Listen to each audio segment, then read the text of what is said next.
Hey guys, Stephanie here with the Aeroponic Tower channel. I just got done harvesting some gorgeous bell peppers. I'm putting away some food for the winter. Just like that, we went from hot weather to cold very quickly. So I'm trying to do some harvesting, but I wanted to chat a little bit about something you can grow in your tower all winter. It's a great fall crop. I actually grow these year round, even during the summer, and that is root vegetables. And how do you grow root vegetables on an aeroponic tower garden?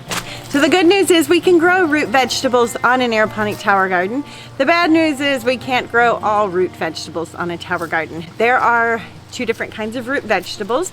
There are the vegetables that grow above the soil, and then there are vegetables that grow below the soil. We cannot grow anything that grows below the soil because we're not growing in soil. These are aeroponics. Our roots are inside this channel and they are exposed to air. So things like potatoes, they grow under the ground. We cannot grow these in the system. We cannot grow carrots. We cannot grow garlic. Garlic's not a root vegetable, but it's a bulbing vegetable that grows under the ground.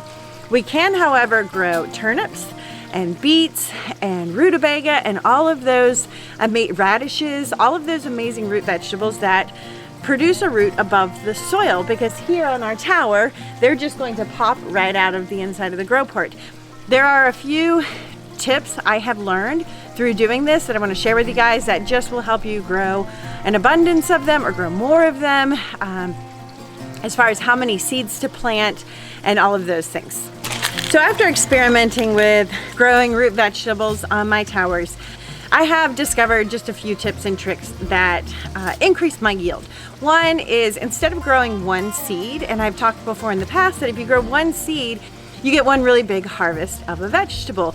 Or you can grow 3 to 5 seeds. You may end up with smaller vegetables, but I have found that even though they're smaller, they're more tender. I like younger root vegetables, they're tastier. And you can start to harvest off of those and pick the biggest one, harvest that one, and then the other ones have a little bit more room and can continue to grow. So it gives you a continual harvest off of one grow port. I have also found that using clips instead of net pots is the best option. Now, if you're growing in the Baby Greens extension kit, then you don't have to worry about that because we don't put a net pot in the Baby Greens extension kit. We just put the rock wool directly into that.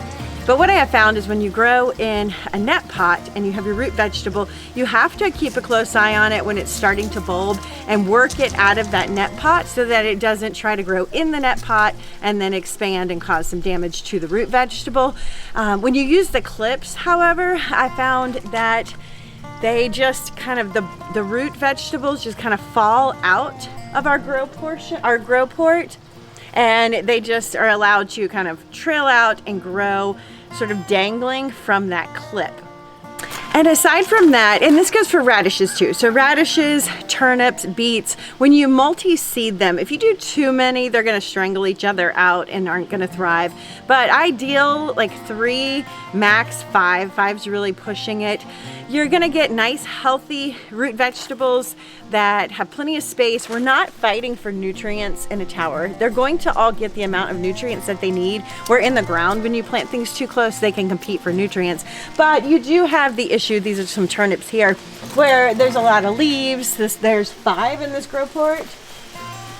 And there's a lot of leaves, and that can shade some of the other ones out. So it's going to be like the strongest one wins. But then we can harvest that large one and allow the other smaller ones time to continue to grow. So I've just found that increases my yield substantially and really maximizes my space on the towers, because we don't want to give up real estate, you know, one grow port to one beet. That can be very wasteful of our real estate on our towers because root vegetables are a little bit slower. Now, the other thing to be mindful of, when growing indoors, you can end up with really big leaves and your roots can take a little bit longer to produce. They will still produce, they just take a little bit longer, and the leaves can be really big.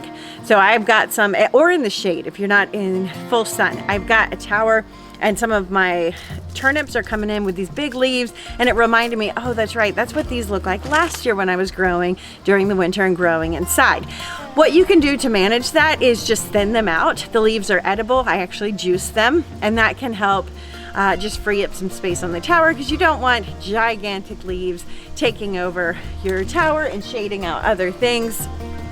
So that's just a way I manage those, and just something to be mindful of. And also varieties can impact that as well, especially with turnips and rutabagas. So I will link below all the varieties that I'm growing, and don't be afraid to grow root vegetables on your tower gardens.